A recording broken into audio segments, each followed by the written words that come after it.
گزارے کیسے زندگی، آؤ علماء سے پوچھ لیں، آئے جو مشکل پیش کوئی، آؤ علماء سے پوچھ لیں۔ الحمدللہ رب العالمین والصلاة والسلام علی سید المرسلین، اما بعد فاعوذ باللہ من الشیطان الرجیم، بسم اللہ الرحمن الرحیم۔ الصلاة والسلام علیک یا رسول اللہ وعلی آلک واصحابک یا حبیب اللہ، الصلاة والسلام علیک یا نبی اللہ وعلی آلک واصحابک یا نور اللہ۔ میٹھے میٹھے اسلامی بھائی اور مدنی چینل کے ناظرین، سلسلہ دارالفتاح اہل سنت میں ایک بار پھر آپ کو مرحبا کہتے ہیں۔ الحمدللہ عز و جل ہمارے یہ سلسلے، اس کے اندر ہم شریعت کے احکام سیکھنے کی کوشش کرتے ہیں، کسی نئے موضوع کے ساتھ۔ جو ہمارے تہوار آتے ہیں، اسلامی تہوار، اس حوالے سے بھی گفتگو کی جاتی ہے، اس سے متعلق جو احکام ہوتے ہیں وہ بھی سیکھنے کی کوشش کی جاتی ہے۔ انشاءاللہ عز و جل آج بھی سلسلے میں ہم آپ کی کورس کو شامل کریں گے اور مفتی صاحب انشاءاللہ عز و جل اس کے جوابات عطا کریں گے۔ ابتداءً درود پاک کی فضیلت فرمان مصطفیٰ صلی اللہ تعالی علیہ وسلم ہے، مجھ پر کثرت سے درود شریف پڑھو، بے شک تمہارا مجھ پر درود پاک پڑھنا تمہارے گناہوں کے لیے مغفرت ہے۔ صلو علی الحبیب صلی اللہ تعالی علی محمد صلی اللہ علیہ وسلم۔ مدنی چینل کے ناظرین، الحمدللہ عز و جل ہم مسلمان ہیں، اور اللہ تبارک و تعالی نے اپنے محبوب علیہ الصلوۃ والسلام کے صدقے ہمیں ایسے ایام، ایسے مہینے، ایسی گھڑیاں عطا کی ہیں کہ جس میں ایک مسلمان اللہ تعالیٰ کی رضا والے کام کر لے، اللہ تعالیٰ کی عبادت کر لے تو اللہ تبارک و تعالیٰ کی رحمت اس پر نازل ہوتی ہے، اسے مغفرت سے نواز دیا جاتا ہے۔ انہی مہینوں میں سے ایک مبارک مہینہ ذی الحج کا ہے۔ آئیے ہم مفتی صاحب کی بارگاہ میں چلتے ہیں اور ان سے عرض کرتے ہیں کہ یہ جو پہلا عشرہ ہوگا اس مبارک مہینے کا، اس حوالے سے اس کے کیا مدنی پھول ہیں، اس کی کیا اہمیت ہے، اس حوالے سے کچھ ہمیں ارشاد فرمائیں۔ الحمدللہ رب العالمین والصلاة والسلام علی سید الانبیاء والمرسلین، اما بعد فاعوذ باللہ من الشیطان الرجیم، بسم اللہ الرحمن الرحیم۔ کہ ذی الحجہ کا جو مہینہ ہے، کئی طرح اس کی فضیلتیں قرآن و حدیث کے اندر آئی ہیں۔ جیسے مثال کے طور پر 4 مہینے حرمت والے ہیں۔ اللہ تبارک و تعالیٰ قرآن مجید فرقان حمید میں ارشاد فرماتا ہے، ان عدت الشہور عند اللہ 12 شہرا فی کتاب اللہ یوم خلق السماوات والارض منہا 4 حرم۔ یعنی مہینوں کی جو گنتی ہے اللہ کے نزدیک وہ 12 ہے۔ جب اس نے زمین اور آسمان کو پیدا فرمایا، ان میں سے 4 مہینے حرمت والے یعنی احترام عزت والے ہیں۔ ان 4 مہینوں میں ذیقعد، ذی الحج، محرم اور ایک مہینہ رجب کا مہینہ ہے۔ 4 مہینے احترام والے ہیں، عزت والے ہیں، اکرام والے ہیں اللہ تبارک و تعالیٰ کے نزدیک۔ تو یہ 4 مہینے اللہ تبارک و تعالیٰ کے نزدیک بڑی عزت والے ہیں۔ زمانہ جاہلیت کے اندر، یعنی جب اسلام ابھی ظہور پذیر، اسلام کا بھی ظہور نہیں ہوا تھا اور نبی کریم صلی اللہ علیہ وسلم نے ابھی اعلان نبوت نہیں فرمایا تھا، اس سے پہلے بھی جو اہل جاہلیت تھے وہ ان 4 مہینوں کی بڑی تعظیم و تکریم کیا کرتے تھے۔ اسلام نے آ کر ان کی تعظیم کو باقی رکھا، ان کے احترام کو باقی رکھا، اور مختلف فضائل جو ہے وہ احادیث طیبہ کے اندر ان مہینوں کے اندر عبادت کی فضیلت کے اوپر آئے ہیں۔ اسی طرح قرآن مجید فرقان حمید میں اللہ تبارک و تعالیٰ نے ارشاد فرمایا، والفجر ولیال عشر، یعنی مجھے فجر کی قسم اور مجھے 10 راتوں کی قسم۔ اب یہ 10 راتیں کیا ہیں، اس کے بارے میں مفسرین کے مختلف اقوال ہیں۔ ایک قول کے مطابق اس سے جو ذی الحجہ کا مہینہ شروع ہوگا جو، اس کی 10 راتیں ہیں۔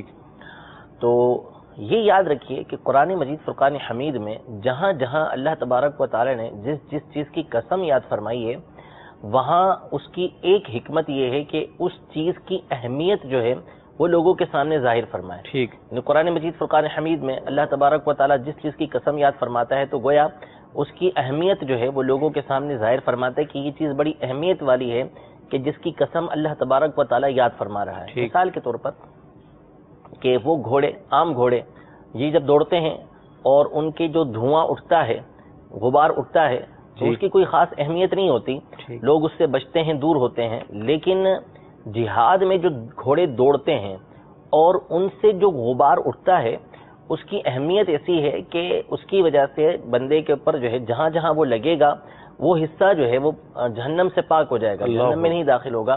تو اس غبار کی اہمیت کے پیش نظر اللہ تبارک و تعالیٰ نے سورہ عادیات کے اندر اس غبار کی قسم کو یاد فرمایا۔ سبحان اللہ۔ تو اس طرح قرآن مجید فرقان حمید میں جہاں اللہ تبارک و تعالیٰ نے قسم یاد فرمائی تو اس چیز کی اہمیت کو لوگوں کے سامنے واضح فرمایا۔ اب ان 10 راتوں کی قسم یاد فرمائی کہ مجھے 10 راتوں کی قسم۔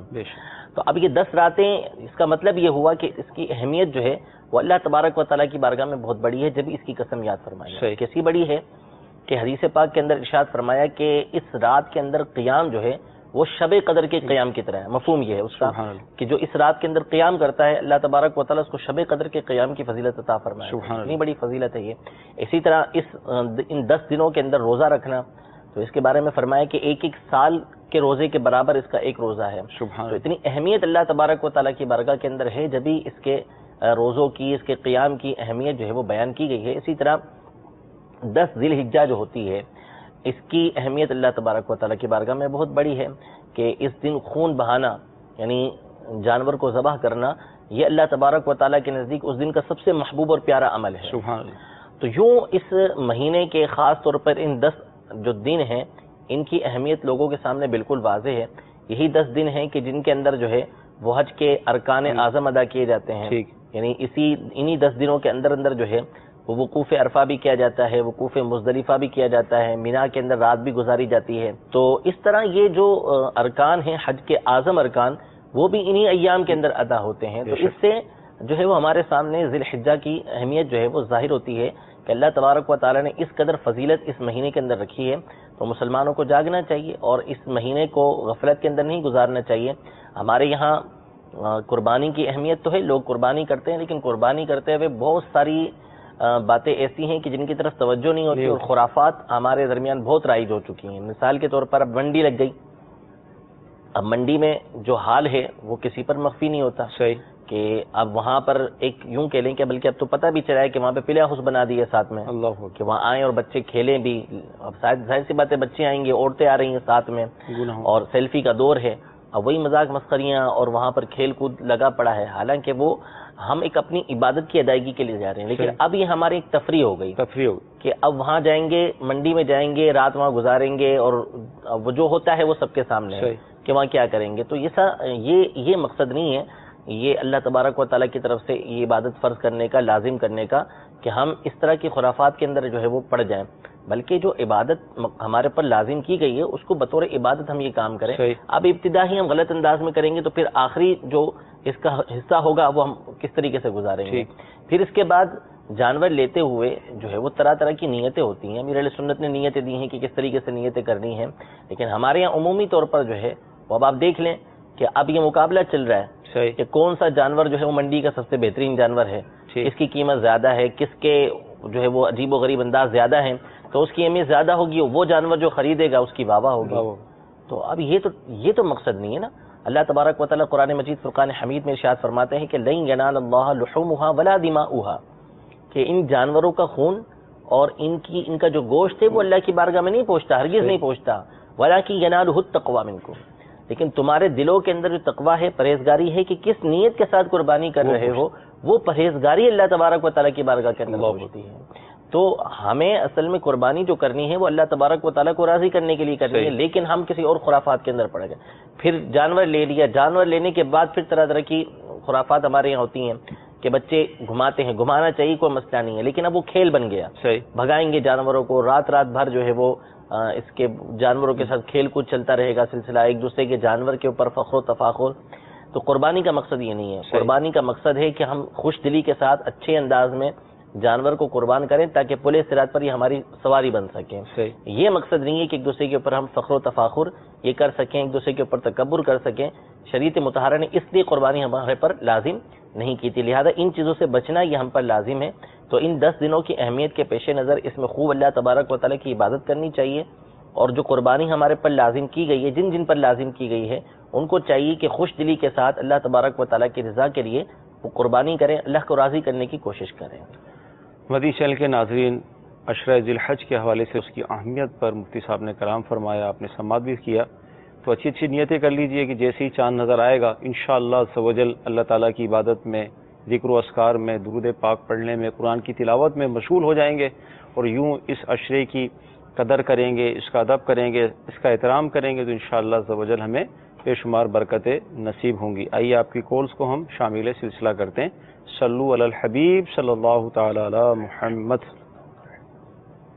مفتی صاحب کی بارگاہ میں عرض ہے کہ قربانی کا جانور ذبح کرنے کے لیے لے کے گئے قربان کا، جہاں پر اسے قربان کرنا تھا، اب وہاں پر اس کو لٹایا گیا اور باندھتے وقت وہ جو ہے نا وہ بھاگ گیا، بھاگ کے کسی چیز میں اگر لگ جائے، کیونکہ ایسا ہمارے یہاں دیہاتوں میں زیادہ ایسا ہی ترکیب ہو جاتی ہے، اب وہاں پر اس کے کوئی ٹانگ ٹوٹ جائے یا کوئی اور عیب پیدا ہو جائے، اس کے بارے میں کیا حکم ہوگا؟ السلام علیکم ورحمۃ اللہ وبرکاتہ۔ وعلیکم السلام ورحمۃ اللہ وبرکاتہ۔ جی اگلی کال۔ میں لاہور سے بات کر رہا ہوں۔ میری وائف نے اپنے بیٹے کی قربانی کا سوچا تھا، بعد میں میری وائف کو کسی نے کہا کہ پہلے آپ اپنے خاوند کی قربانی کریں، بعد میں آپ کے بیٹے کی قربانی جائز ہوگی۔ اب ہمیں یہ بتا دیں کہ ابھی جو میری وائف نے سوچا ہوا ہے رکھا تھا کہ میرے بیٹے کی قربانی پہلے کرنی ہے، ابھی ہم بیٹے کی قربانی کریں یا باپ بیٹے دونوں کی اکٹھی کریں، کس طرح جائز ہے؟ انشاءاللہ عرض کرتے ہیں۔ جی اگلی کال۔ راجہ شبیر احمد راول پنڈی سے بول رہا ہوں۔ میرا سوال یہ ہے کہ قربانی کے جانور میں حقیقہ کے لیے حصہ ڈالا جا سکتا ہے کہ نہیں؟ یہ ایک دفعہ سنا تھا، اس کی ذرا وضاحت کر دیں کہ ایسا ہو سکتا ہے۔ دوسرا، ایک بڑے جانور میں بھینس میں حقیقے کے کتنے 7 حصے ہو سکتے ہیں کہ نہیں؟ انشاءاللہ۔ جی اگلی کال۔ میں یہ پوچھنا چاہتا ہوں صدقے کے بارے میں، کیا صدقہ جو ہے وہ غریب مسکین کو دینا چاہیے یا کوئی بھی کھا سکتا ہے، لے سکتا ہے صدقے کی چیز؟ اور کیا وہ جس کو دیں کو یہ بتانا ضروری ہے کہ یہ صدقہ اس کو ایسے ہی دے سکتے ہیں؟ انشاءاللہ عرض کرتے ہیں۔ قربانی کا جانور ذبح کر رہے تھے، بھاگ گیا، ٹانگ ٹوٹ گئی، کوئی عیب پیدا ہو گیا اس حوالے سے؟ دیکھیں اب وہ اگر جانور کی ٹانگ ایسی ٹوٹ گئی ہے کہ وہ چل کر اس کو مذبح خانہ پر نہیں آ سکتا، گھسیٹ کے لانا پڑے گا، تو اب تو ایسا عیب پیدا ہو گیا اس کے اندر، تو پھر اس کی قربانی نہیں ہو سکے گی۔ یا کوئی ایسا اور عیب پیدا ہو گیا کہ جانور کے اندر نہیں ہونا چاہیے، تو پھر اس صورت میں قربانی اس کی نہیں ہو سکے گی۔ اب انہوں نے عیب کی ڈیٹیل نہیں بتائی۔ ذبح کے لیے لے گئے تھے اس مقام پر، وہاں سے وہ بھاگ گیا نا، تو وہ چلا گیا وہاں سے، اور اب وہ واپس لانا ہے اس کو، تو اس صورت میں اگر وہاں جا کے اس کے اندر عیب پیدا ہو گیا ہے تو پھر اس کو اب وہ عیب ایسا ہے کہ وہ مذبح خانے تک اس کو لا نہیں سکتے، تو پھر یہ عیب ہو جائے گا۔ ہاں اسی وقت اگر ہوتا، گرایا تھا، تو پھر ایک الگ بات ہو جاتی، لیکن یہ چھوٹ کے بھاگا، چلا گیا، چھوٹ گیا ان کے ہاتھ سے، بتا رہے گاؤں کے اندر بھاگ گیا، تو پھر اس کے احکام جدا ہوں گے۔ ٹھیک۔ لاہور سے ایک کالر تھے، جو زوجہ ان کی وائف جو ہیں وہ اپنے بیٹے کی طرف سے قربانی کرنا چاہتی ہیں، کسی نے کہا کہ پہلے اب یہ بھی بتا دیں کہ قربانی کرنی کس کی، جانور کی کرنی ہے؟ اصل میں وہ الفاظ تھوڑا سا استعمال کرتے ہوئے توجہ نہیں رہتی ہمارے یہاں پر، قربانی کی کھال کی جگہ کہتے ہیں آپ کی کھال جو ہے وہ اس طریقے سے، تو یہ استعمال تھوڑا سا مقصد یہی ہوتا ہے، لیکن استعمال کرتے ہوئے جو اس طرح کی بات کر دیتے، جیسے انہوں نے بھی کہا کہ بیٹے کی قربانی کر رہی تھی، تو پھر کہا کہ پہلے خاوند کی قربانی کریں، تو یعنی بیٹی کی طرف سے قربانی اور خاوند کی طرف سے قربانی۔ تو دیکھیں اصل یہ نہیں ہے کہ کس کی طرف سے قربانی کرنی ہے اور کس کی طرف سے نہیں کرنی، یہ دیکھا جائے گا کہ کس پر قربانی لازم ہے۔ اگر تو شوہر پر قربانی لازم ہے، یعنی وہ صاحب استطاعت ہے، تو پھر اس کے اوپر اپنی قربانی لازم ہے کہ وہ قربانی کریں گے، اور اگر ان پر قربانی لازم نہیں ہے تو نابالغ پہ چونکہ قربانی ویسے ہی نہیں ہوتی، تو اس کی نفلی قربانی ہوئی اور شوہر کی طرف سے بھی نفلی قربانی ہوئی، اور عورت صاحب استطاعت ہے، ان کے پاس مال موجود ہے، تو وہ اپنی قربانی یعنی اپنے جانور کی قربانی کریں گے، اپنی طرف سے قربانی کریں گی۔ تو اب شوہر کی طرف سے اگر وہ چاہیں تو قربانی کریں، ان کی مرضی ہے، بیٹے کی طرف سے چاہیں تو قربانی کریں، ان کی مرضی، یہ دونوں صورتیں ہو سکتی ہیں، جس کے لیے کرنا چاہیں کر سکتی ہیں، لیکن یہ کہ جس کے اوپر لازم ہے وہ اس کو کرنا ضروری ہے، یا تو وہ خود کرے گا یا پھر اس کی اجازت سے دوسرا قربانی اس کی طرف سے کرے گا۔ اب شوہر کے اوپر مثال کے طور پہ قربانی لازم ہوتی ہے، تو پھر ان پر لازم ہے کہ یہ خود کریں، یا ان کی اہلیہ ان کی طرف سے پیسے دیتی ہیں کہ ٹھیک ہے آپ قربانی کروا لیں اپنی طرف سے بھی، تو بھی ٹھیک ہے، ایسا ہو سکتا ہے۔ کیا عام طور پہ جیسے ہوتا ہے کہ جو شوہر ہوتا ہے، گھر کا سربراہ ہوتا ہے بڑا، وہ قربانی کرتا ہے اور اپنے گھر والوں کی طرف سے بھی وہ قربانی کر لیتا ہے، تو ان میں جن جن پر قربانی لازم ہے اور ان کی طرف سے اجازت ہوتی ہے کہ بھائی ٹھیک ہے آپ ہماری طرف سے قربانی کر لیں، یا وہ کرتا ہی ان کی طرف سے قربانی، سب کو پتہ ہے کہ ہماری طرف سے قربانی کر لیتے ہیں، یعنی دلالتاً اجازت ہوتی ہے، تو ٹھیک ہے اس طریقے سے تمام کی طرف سے قربانی ہو جائے گی۔ تو اولاً یہ دیکھنا ہے کہ قربانی لازم ہے یا نہیں ہے، تو اگر شوہر کے اوپر قربانی لازم ہے تو ان کو قربانی کرنا یہ ضروری ہوگا، اب چاہے وہ اپنے پیسوں سے کریں چاہے اہلیہ پیسے دیتی ہے اس سے کریں، اور اگر ان کے اوپر قربانی لازم نہیں ہے تو اہلیہ کی مرضی ہے، جس کی طرف سے کرنا چاہیں وہ کر سکتی ہیں۔ ایسا نہیں ہے کہ شوہر کی طرف سے نہیں کی تو بیٹے کی طرف سے نہیں کر سکتی، بیٹے کی طرف سے بھی کر سکتی ہیں، ہاں شوہر کو راضی کرنا یہ زیادہ بہتر ہے، تو بہتر یہ ہے کہ شوہر کی طرف سے کریں۔ ٹھیک، قربانی کے جانور میں عقیقہ کا حصہ شامل کر سکتے ہیں؟ جی بالکل، عقیقے کے حصے بھی جو ہے وہ قربانی کے جانور کے اندر شامل کیے جا سکتے ہیں، یعنی مثال کے طور پہ جیسے بھینس کا پوچھا گیا تو بھینس کی قربانی کے اندر چونکہ 7 حصے ہوتے ہیں تو اب 7 کے ساتھ حصے کرنا چاہیں عقیقے کے تو کر سکتے ہیں۔ عقیقے میں ہوتا یہ ہے کہ لڑکی کی طرف سے بہتر یہ ہے کہ 2 حصے ہونے چاہیے اور لڑکی کی طرف سے 1 حصہ ہونا چاہیے، لیکن اگر کوئی لڑکی کی طرف سے 1 کرتا ہے تو بھی حرج نہیں ہے، صحیح۔ تو اگر 7 بچوں کے اس میں عقیقے کر لیے تو بھی ٹھیک ہے، اسی طرح 2 لڑکے 3 لڑکیوں کے کر لیے یا 3 لڑکے 1 لڑکی کے کر لیے، تو اس طرح بھی ہو سکتا ہے، 5 لڑکیاں 1 لڑکے کے کر لی، اس میں 7 حصے ملا دیے، تو اس طریقے سے سارے کے سارا عقیقے بھی شامل کر سکتے ہیں، اور چاہیں تو 1 حصہ قربانی کا اور 6 حصے عقیقے کے یہ بھی کر سکتے ہیں۔ ٹھیک ہے، صدقہ غریب اور مسکین کو ہی دیں یا کسی کو بھی دے دیں، اور پھر کیا بتا کر دیں یہ صدقہ ہے؟ دیکھیں صدقہ جو ہے 2 طرح ہوتا ہے، ایک تو صدقہ واجبہ ہوتا ہے، دوسرا صدقہ نافلہ ہوتا ہے۔ صدقہ واجبہ جیسے زکوٰۃ ہے، صدقہ فطر ہے، نظر کا منت کا صدقہ ہے، تو جو انہوں نے اس طرح کا صدقہ واجبہ کیا ہوا ہے کہ تو وہ تو شرعی فقیر ہی کو دیا جائے گا، ٹھیک ہے، یا جس کے لیے منت مانی ہے اسی کو دیا جائے گا، ٹھیک ہے نا؟ اور اگر ان کا مقصد نفلی صدقہ ہے کہ ٹھیک ہے اپنی جان کا انہوں نے صدقہ نکالا یا ویسے ہی جو ہے وہ ثواب کی نیت سے کوئی صدقہ نکالا، تو پھر وہ چاہے فقیر کو دیں چاہے امیر کو دیں، ان کی مرضی ہے، لیکن فقیر کو دینا بہتر ہے، ظاہر سی بات ہے کہ صدقے کا مقصد ہے کہ سامنے والا خوش ہو، اس کی حاجت پوری ہو، اس کی حاجت پوری ہوگی، اس کے دل سے دعا نکلے گی، اس کو فائدہ حاصل ہوگا، تو ایسا صدقہ وہ کسی کو بھی دے سکتا ہے، اور بتانا ضروری نہیں ہے کہ بھئی یہ صدقے کے پیسے ہیں تو وہ تحفہ کر کے گفٹ کر کے بھی اس کو پیسے دے سکتا ہے وہ۔ صحیح۔ یہاں پر ایک دعوت ہم آپ کو پیش کریں گے کہ دعوت اسلامی کے مدنی ماحول میں صدقہ باکس، ایک باکس ایک ڈبہ ہے، اس کو نکالا گیا ہے، اور اس کا مقصد یہ ہے کہ سارے اسلامی بھائی اسلامی بہنیں اپنے گھروں میں اس کو رکھیں، کیونکہ بعض اوقات ہمارا ذہن بنتا ہے کہ ہم صدقہ دیں، کس کو دیں؟ اب 2-4 روپے 5 روپے 10 روپے دینے تو اس شرم بھی آتی ہے، کسی کو 5 روپے دیں گے تو وہ کیا محسوس کرے گا، تو اس باکس کے اندر آپ ڈال دیں، اور مفتیان کرام نے یہی ہمیں فرمایا ہے کہ ڈالنے سے اگرچہ اس وقت تو ادا نہیں ہوگا، لیکن جیسی مہینے کے بعد یا 15 دن کے بعد آپ دعوت اسلامی کے ماحول میں مدنی ماحول میں اس کو جمع کرا دیں گے تو انشاءاللہ عز و جل یہ رقم دعوت اسلامی کو مل جائے گی، اور یوں نیک کاموں میں آپ کی رقم خرچ ہو جائے گی، تو یہ بھی ایک نیکی کا ذریعہ، کوشش کر کے اس کو حاصل کریں اور اپنے گھر میں اس کو رکھیں۔ اچھا، یہاں ایک سوال میرے ذہن میں یہ آ رہا تھا کہ جن پر قربانی واجب ہے تو کیا قربانی کا علم حاصل کرنا بھی واجب ہے؟ جی بالکل، جو چیز لازم ہے بندے کے اوپر، جس درجے کی لازم ہے اسی کے مطابق علم حاصل کرنا بھی لازم ہے، تو قربانی کے جو مسائل ہیں کہ کس پر قربانی لازم ہوتی ہے، قربانی کا جانور کیسا ہونا چاہیے، ان تمام باتوں کا علم ان کو حاصل کرنا پڑے گا۔ گوشت کے مسائل، گوشت کے اس حوالے سے مسائل کہ گوشت کی تقسیم کاری، یعنی جہاں پہ اس طرح اجتماعی طور پر کرتے ہوں یا گھر کے افراد مل کے کرتے ہوں تو اس میں جو گوشت کے مسائل ہیں کہ کس طریقے سے تقسیم کیا جائے گا، یہ باتیں تو سیکھنا پڑیں گی، اور یہ کوئی مشکل کام نہیں ہے، عمومی طور پہ لوگ جو ہے تجربے کار ہوتے ہیں عام طور پر کہ کس طریقے کا جانور لینا ہے، سوچ سمجھ کے ہی لیتے ہیں، لیکن بہرحال دور ایسا ہے کہ تھوڑا سا اس حوالے سے معلومات لینی چاہیے، معلومات لے کے کہ کیسا جانور لینا چاہیے یہ پوچھ لیں، اور پھر اس کے بعد کے جو احکام ہیں وہ معلوم کریں۔ ٹھیک، امیر سنت کا جو رسالہ ہے ابلغ گھوڑے سوار، میں اس کی چارہ زیارت بھی کرا دوں۔ جی، یہ رسالہ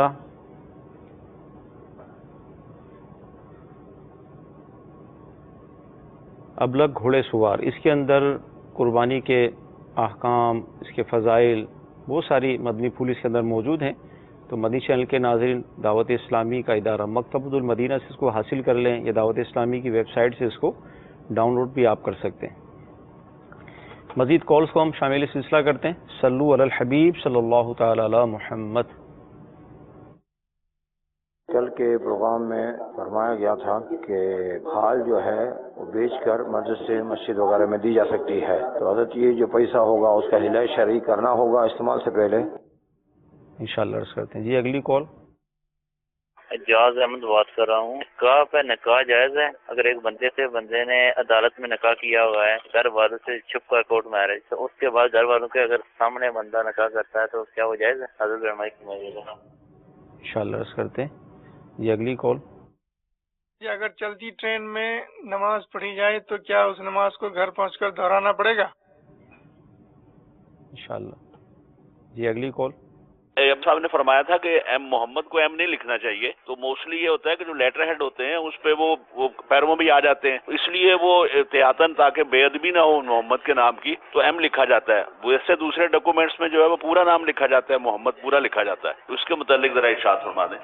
انشاءاللہ عرض کرتے ہیں. کھال بیچ کر مدرسے میں دیں تو کیا ہیلا بھی کریں یا ایسی دے دیں؟ نہیں، اس کے ہیلے کی ضرورت نہیں ہے. اس میں کھال بیچتے وقت کیا نیت تھی یہ دیکھا جائے گا. ٹھیک ہے. اگر تو وہ اپنی ذات کے لیے بیچ رہا تھا تو ایک الگ مسئلہ ہو جائے گا. اب تو شرعی فقیر کو وہ رقم دینا پڑے گی. صحیح. لیکن اب یعنی ویسے کوئی کھال ڈائریکٹ دے دیتا ہے جیسے دعوت اسلامی کو دے دیتے ہیں یا مدرسے مسجد کو ڈائریکٹ دے دیتا ہے، یا اس نیت سے وہ بیچتا ہے کہ میں اس کو بیچ کر جو ہے اس کی جو رقم آئے گی وہ مدرسے یا مسجد کے اندر دے دوں گا، تو اس کے ہیلہ شرعی کی کوئی ضرورت نہیں ہے. وہ ڈائریکٹ مسجد و مدرسے کے اندر لگ سکتی ہے. قصاب کو ہی دے دیں اگر؟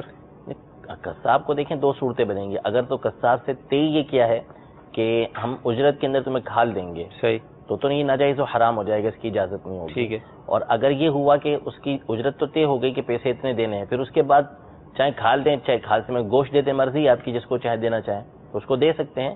لیکن عمومی طور پہ کھال جو ہے وہ قصاب کو نہیں دی جاتی، اس کو گوشت وغیرہ دیا جاتا ہے، لیکن وہ بھی اسی صورت میں دیں گے جبکہ وہ اجرت کے اندر نہ ہو. ویسے ہی اپنی طرف سے جیسے دوسروں کو دیتے ہیں ویسے اس کو دے دیا تو یہ جائز ہوگا، لیکن اجرت کے اندر اس کو گوشت یا جانور کا کوئی بھی حصہ وہ نہیں دے سکتے. ٹھیک ہے. نکاح پر نکاح کرنا، دیکھیں ہمارے یہاں، میں ان کے حوالے سے بات نہیں کر رہا، سائل کے حوالے سے مطلقاً عرض کر رہا ہوں کہ ہمارے یہاں عمومی طور پہ جو سوال کیا جاتا ہے نا وہ آگے کا سوال کیا جاتا ہے. یعنی وہ بات جو پہلے کی ہوتی ہے جس پر بنیاد ہوتی ہے وہ پوچھتے نہیں ہیں. صحیح. ابھی یہ پوچھا گیا یہ کہ عام طور پہ لوگ یہ سوال کرتے ہیں نکاح کورٹ میں کر لیا جا کے چھپ کے والدین سے، اب اس کے اوپر والدین کے سامنے آ کے ظاہر کر کے نکاح کر رہے ہیں دوسرا کہ پہلے نکاح نہیں ہوا. تو پہلے یہ تو پوچھے نا کہ پہلے والا کام آپ نے جو کیا اس کا کیا حکم ہے. صحیح. اس کے اوپر 50 طرح کے حکم بنتے ہیں، 50 طرح کی اس پر باتیں ہوتی ہیں کہ جو بیان کی جاتی ہیں، طرح طرح کے اس کے اوپر وبال ہوتے ہیں، وہ معلوم نہیں ہوتے ہیں. اب یہ کورٹ میرج کرنا، اب کورٹ میرج کی نوبت جو آتی ہے وہ آتی ہے عشق مجازی کے طور پر. صحیح. یعنی اتنے سارے مراحل پیچھے ہوتے ہیں کہ ایک خاتون کے ساتھ تعلق قائم کرنا، پھر اس کے ساتھ جو ہے وہ SMS پہ باتیں کرنا، پھر فون کرنا، پھر اس سے ملاقات، تحفے تحائف دینا، یہ 1000 قسم کے گناہ پہلے کیے ہوئے ہوتے ہیں. یعنی طرح طرح کی گناہ کے اندر مبتلا ہو کر جو طرح ملاقاتیں کر کے تحفے دے کے رشوت دی اس کو، پھر پتہ نہیں کیا سے کیا معاملات، اور پھر آگے جا کے جو ہے وہ یہ کورٹ میرج کرتے ہیں. اور اس میں 50 طرح کے معاملات کورٹ میرج کے اندر ہوتے ہیں کہ بعض اوقات وہاں سرے سے نکاح ہوتا ہی نہیں ہے. صحیح. بغیر گواہوں کے نکاح ہو جاتا ہے. یہ گواہوں کے ساتھ نکاح ہوتا ہے تو گواہوں کا پتہ ہی نہیں ہوتا کہ مسلمان ہیں یا غیر مسلم ہیں. پھر اس کے بعد جو ہے وہ کفر کے مسائل ہوتے ہیں. تو یہ کورٹ میرج ہر صورت میں نکاح ہو نہیں جاتا کہ 2 گواہوں کی موجودگی میں وہاں پہ قاضی نے نکاح پڑھا دیا تو ہر صورت میں نکاح ہو گیا، ایسا نہیں ہے. صحیح. بلکہ نکاح کے بہت سارے مسائل ہیں، کفر کی ضرورت ہوتی ہے، پھر اس کے بعد ولی کی اجازت بعض صورتوں میں بہت ضروری ہوتی ہے. اور امام شافعی رحمۃ اللہ تعالی جو بہت بڑے امام ہیں، ان کے نزدیک تو ولی کی اجازت کے بغیر سرے سے نکاح ہوتا ہی نہیں ہے. صحیح. تو اعلیٰ فرماتے ہیں کہ کیا یہ وبال کم ہے کہ امام اجل کے نزدیک جو ہے وہ سرے سے نکاح ہی نہیں ہوا. تو اس طرح یہ جو کورٹ کے اندر نکاح کیے جاتے ہیں اس کی 50 قباحتیں پہلے ہوتی ہیں. تو یہ جو سارے معاملات ہوئے، SMS کرنا، فون کرنا، ملاقات کرنا، تحفے دینا، یہ سارے کے سارے معاملے ناجائز و حرام تھے جس سے توبہ کرنا ضروری ہے. اللہ سے معافی مانگنا ضروری ہے، شرمندہ ہونا ضروری ہے. اب پھر اس کے بعد جو باقاعدہ کورٹ کے اندر نکاح ہو گیا، اب اس کے بعد والدین کو بھیجا جا رہا ہے کہ باقاعدہ جو ہے وہ ارینج میرج ہو، اب اس کے اوپر دوبارہ نکاح ظاہر کیا جا رہا ہے. تو اب یہ ایک تجدید، اگر بالفرض وہ نکاح ہو گیا کورٹ والا، ہر صورت میں نکاح تو ہوتا ہی نہیں ہے، اگر ہو گیا بالفرض تو اب یہ جو نکاح ہوگا اس کی حیثیت ایک تجدید کی ہوگی. صحیح. کہ وہ نکاح جو ہے نا وہ تجدید کے طور پہ کیا جا رہا ہے، تو وہ ایسے ہی نکاح ہوگا صرف دکھاوے کا. باقی جو اصل نکاح ہے وہ پہلے ہوا اگر ہو گیا تو، ٹھیک ہے نا، اور وہ نہیں ہوا تو اب یہ دوبارہ نکاح ہو جائے گا. لیکن یہ جو کام پیچھے کرتے آئے ہیں یہ سارے کے سارے ناجائز و حرام ہوں گے. اس کو نکاح پہ نکاح نہیں کہتے. صحیح. نکاح پہ نکاح کا مطلب یہ ہوتا ہے کہ عورت کسی کے نکاح کے اندر موجود ہے، اب وہ کسی اور سے جا کے نکاح کر لیتی ہے، تو اس صورت میں اس کو نکاح پر نکاح کہا جاتا ہے کہ جو سرے سے ہوتا ہی نہیں ہے. ٹھیک ہے. ناجائز و حرام ہوتا ہے. چلتی ٹرین میں نماز کے حوالے سے کیا فرمائیں؟ دیکھیے چلتی ٹرین کے اندر نماز میں جو فرائض ہیں یا جو واجبات ہیں، یعنی فرض نمازیں ہیں یا جو واجب ہے جیسے وطر ہے، نماز عیدین ہیں، یا سنت فجر ہے، ان کے اندر قیام جو ہے وہ ضروری ہوتا ہے. صحیح. یعنی ٹرین ٹھہری بھی ہو، استقرار علی الارض ضروری ہے کہ ٹرین ٹھہری بھی ہو اور تو وہ زمین پہ اتر کر یا ٹرین میں کھڑے ہو کے نماز پڑھے، سنت فجر کے اندر، واجب کے اندر، وطر واجب کے اندر اور فرائض کے اندر، یہ ضروری ہے. تو اگر ٹرین چل رہی ہے تو دارالفتہ اہل سنت کا فتویٰ یہ ہے، اعلیٰ حضرت امام اہل سنت کی تحقیق کے مطابق، کہ چلتی ٹرین کے اندر نماز نہیں پڑھ سکتے، یہ فرائض وغیرہ نہیں پڑھ سکتے. اگر آپ دیکھ رہے ہیں کہ ٹرین رکے گی نہیں آخری وقت تک، تو اب یہ حکم ہے کہ آخری وقت جب آ جائے تو آپ نماز پڑھ لیں، اور پھر جب ٹرین رک جائے یا اپنے مقام پر آپ پہنچ جائیں تو اس کو لوٹا دیجیے. صحیح. تو چلتی ٹرین میں یوں فرائض، واجب اور سنت فجر ادا نہیں ہوتے. اگر کسی نے بامر مجبوری، جو ہم نے بتایا کہ آخری وقت تک ٹرین نہیں رک رہی، تو پڑھ لی، تو اب اس کے بعد اس کو دہرانا پڑے گا. ٹھیک ہے. اس میں محمد کا جو انگلش میں ایم کے ذریعے اس کو مخفف بناتے ہیں، لکھتے ہیں پیڈ وغیرہ، اس پر اس حوالے سے تو یہ کہہ رہے تھے کہ مذاکرے میں بیان کیا گیا تھا، امیر اہل سنت نے بیان فرمایا تھا کہ محمد نام جو مقدس نام ہوتا ہے اس کا مخفف نہیں کر سکتے، مخفف نہیں لکھ سکتے. تو یہ کہہ رہے تھے کہ لیٹر ہیڈ پر جو ہے وہ لکھا جاتا ہے، تو وہ اس لیے بے سے بچنے کے لیے. دیکھیں لیٹر ہیڈ پر 50 قسم کی باتیں لکھی جاتی ہیں، اور حروف تہجی جتنے ہوتے ہیں وہ تمام کے تمام قابل احترام ہوتے ہیں. ٹھیک ہے. اتنی ساری باتیں آپ اس کے اندر لکھتے ہیں تو سب کا احترام ضروری ہے. اور بھی بہت ساری باتیں اس کے اندر مقدس لکھی جاتی ہوں گی، اللہ کا نام ہوتا ہوگا، درمیان میں مقدس نام لکھے جاتے ہوں گے. تو چاہے اس پہ اس میں محمد لکھا ہو نہ لکھا ہو، باہر صورت اس کی تعظیم تو ضروری ہوگی، اس کو بچانا تو ضروری ہوگا. لہذا یہ مخفف کرنے کی اجازت نہیں ہوگی، نام پورا لکھیں اور آپ جو ہے وہ اس کا ادب و احترام کریں کہ وہ زمین پر نہ آئے، زمین پر نہ گرے. ٹھیک. حدیث چینل کے ناظرین، بہت سارے احکام سیکھنے کا موقع مل رہا ہے. آئیے آپ کی کالز کو مزید شامل کرتے ہیں. سر ہمارا سوال ہے کہ ایک جانور ہے، اس میں 7 حصے ہونے چاہیے یا 6 ہونے چاہیے؟ شرعی لازمہ 6 ہو جائیں یا 5 ہو جائیں، یا لازماً 7 ہی ہونے چاہیے؟ جی اگلی کال. میرا محمد ظاہر اتاری ہے، میں فاروق آباد سے بات کر رہا ہوں. مفتی صاحب سے میرا یہ سوال ہے کہ کیا بکری کی قربانی ہو سکتی ہے؟ اگر وہ بکری دودھ دیتی ہو، اگر اس کا مکمل دودھ ہو تو اس کی بھی قربانی جائز ہے؟ تو اس کے متعلق ہمیں انشاءاللہ عرض کرتے ہیں. جی اگلی کال. محمد حامد رضا تاری سردار آباد سے عرض کر رہا ہوں. میرا مفتی صاحب سے یہ سوال ہے کہ اس میں اعظم کیا ہوتا ہے، اور اس میں اعظم کا ورد کیا ہر اسلامی بھائی کر سکتا ہے؟ بڑے جانور میں 7 حصے ہوتے ہیں، اور اب 5 شریک ہوئے، 5 نے 7 حصے اس طرح کر لیے ڈیوائڈ، 6 شریک ہوئے. دیکھیں اس کی صورتیں مختلف ہوتی ہیں کہ وہ کس طریقے سے اس کی قربانی کرنا چاہ رہے ہیں. اب عمومی طور پہ ہوتا یہ ہے کہ ایک حصہ جو ہے، ایک بندہ جو ہوتا ہے اس کے 3 حصے ہو گئے، 2 حصے ہو گئے، تو یہ ہو سکتا ہے. یعنی ایک بندے نے 2 حصے لے لیے، باقی نے جو ہے وہ ایک حصہ لے لیا. ٹھیک ہے. اور ایک بندے نے 3 لے لیے، دوسرے نے 2 لے لیا، باقی نے ایک لے لیا. تو اس میں مسئلہ نہیں ہے. اس طریقے سے ہو سکتا ہے کہ یوں جو ہے وہ حصے ایک کے زیادہ ہوں، ایک کے کم ہوں، ایسا ہو سکتا ہے. ایسا کرنے میں کوئی حرج نہیں ہے. ٹھیک. بکری کی قربانی ہو سکتی ہے؟ بالکل ہو سکتی ہے. بکری کی قربانی دیتی ہے وہ، بھلے اس کی بھی ہو سکتی ہے. ہاں 1 سال کا اس کا ہونا ضروری ہے. صحیح ہے کہ وہ سال کی ہو پوری اور اس کے اندر کوئی عیب نہ ہو تو اس کی قربانی ہو سکتی ہے. اس میں اعظم کیا ہوتا ہے اور کس طرح حاصل کیا جائے ورد؟ اس میں اعظم دیکھیں، اس کے بارے میں علماء کے بہت سارے اقوال ہیں کہ اس میں اعظم کیا ہے. یعنی علماء نے باقاعدہ اس کے اوپر کتابیں لکھی ہیں. علامہ جلال الدین سیوطی شافعی رحمۃ اللہ تعالی کی مستقل کتاب ہے جس میں آپ نے اس میں اعظم کے حوالے سے گفتگو فرمائی ہے. کئی علماء کے نزدیک جو اللہ عز و جل کا نام ہے اللہ، یہ اس میں اعظم ہے. سبحان اللہ. اسی طرح جو ہے وہ بعض علماء کے نزدیک آیت الکرسی یہ اس میں اعظم ہے. بعض نے کہا کہ اللہ لا الہ الا هو الحی القیوم، اس کے اندر اس میں اعظم ہے. بعض نے کہا کہ اللہ کا ہر نام اس میں اعظم ہے. یہ مختلف اقوال اس کے اندر موجود ہیں. تو اللہ تبارک و تعالیٰ کا جو نام ہے اللہ، اس کے بارے میں ایک بڑی تعداد ہے علماء کی کہ جن کے نزدیک یہ اس میں اعظم ہے. باقی اس کی ورد کرنے میں کوئی حرج نہیں ہے، کر سکتے ہیں. ہاں اگر کوئی خاص مقصد حاصل کرنے کے لیے کوئی خاص تعداد اس کی ہو، اور تو وہ وظیفے بعض اوقات اجازت کے ساتھ ہوتے ہیں. یعنی کسی بزرگ کا طریقہ کار ہوتا ہے کہ اتنی مرتبہ اس کو پڑھا جائے تو یہ فلاں حاجت ہوگی. تو اس میں 2 طرح کی باتیں ہوتی ہیں. بعض اوقات اجازت عامہ ہوتی ہے، جو پڑھنا چاہے پڑھ سکتا ہے، اور بعض وظیفے ہوتے ہیں کہ جس میں اجازت لینا پڑتی ہے باقاعدہ. تو اگر ایسی اجازت ہے خاص ہر ایک کو دی بھی ہے تو اس میں کوئی مسئلہ نہیں. جیسے بعض وظیفے ہوتے ہیں احادیث طیبہ کے اندر آتے ہیں تو اس میں کسی کی اجازت کی حاجت نہیں ہوتی. اور بعض وظیفے وہ ہوتے ہیں کہ جس میں اجازت کی ضرورت ہوتی ہے تو اس کو اجازت سے پڑھنا یہ فائدہ مند ہوتا ہے. اور جس میں اجازت ہوتی بھی ہے، جیسے احادیث طیبہ کے اندر آئے ہیں، اس میں اگر اپنے پیر کی طرف سے مزید اجازت حاصل کر لے تو اس کے فائدے اس کو حاصل ہوں گے۔ ٹھیک ہے۔ مدنی چینل کے ناظرین، الحمدللہ عز و جل آج کے سلسلے میں بالخصوص قربانی کے جانور کے حوالے سے احکام بھی سیکھنے کو ملے، تو جو ہمارے اسلامی بھائی جن پر قربانی واجب ہے ان پر یہ بھی لازم ہے کہ وہ شریعت کے احکام سیکھیں اس سے متعلق۔ اس کے لیے رسالہ بھی ہم نے پیش کیا، تو کوشش کریں یہ رسالہ بھی حاصل کر لیں، اسے پڑھ لیں، اس کا مطالعہ کر لیں۔ ہمارے سلسلے کا وقت ختم ہونے والا ہے، آئیے ایک دو کالز ہم مزید شامل کر لیتے ہیں۔ سلسلہ دارالفتہ اہل سنت میں میرا سوال یہ ہے کہ اگر کوئی شخص قربانی کا ایک حصہ لے اور اس حصے میں وہ اپنی قربانی کا جو واجب ہے اس کو بھی ادا کرے اور اپنے بچے کا عقیقہ بھی کرے، تو کیا اس طرح کرنا جائز ہے؟ انشاءاللہ عرض کرتے ہیں۔ یہ اگلی کال۔ میرے پہ قرضہ بہت زیادہ ہے، مگر میں قربانی کرنا چاہ رہا ہوں، میرے پہ واجب ہوگی یا نہیں؟ قربانی بھی کر رہے ہیں، عقیقہ بھی اس میں شامل کرنا چاہ رہے ہیں۔ ایک ہی حصے کے اندر یہ دونوں چیزیں کرنا چاہتے ہیں تو ایسا نہیں ہو سکتا، کچھ بھی ادا نہیں ہوگا۔ یعنی یہ کہہ رہے ہیں کہ ایک حصہ میں لوں اور اس میں قربانی بھی کروں اپنی جو واجب ہے اور ساتھ میں عقیقہ اپنے بچے کا، تو ایسا نہیں ہو سکتا۔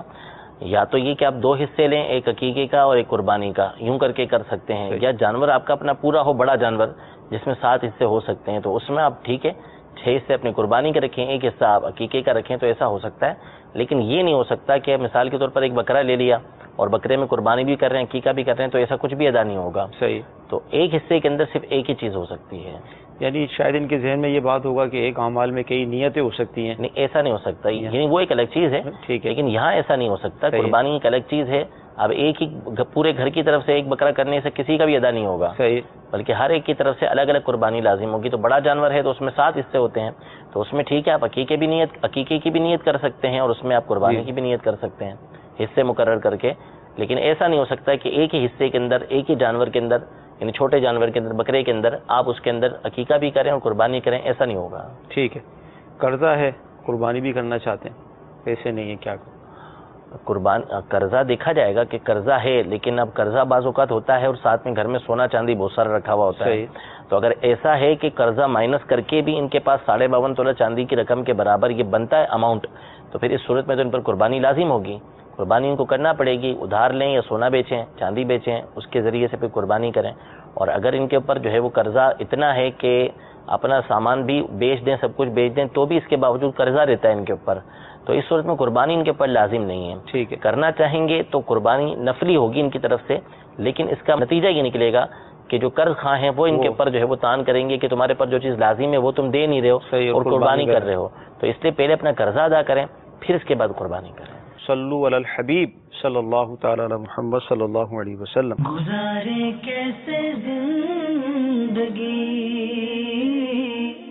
آؤ علماء سے پوچھ لیں، آئے جو مشکل پیش کوئی، آؤ علماء سے پوچھ لیں۔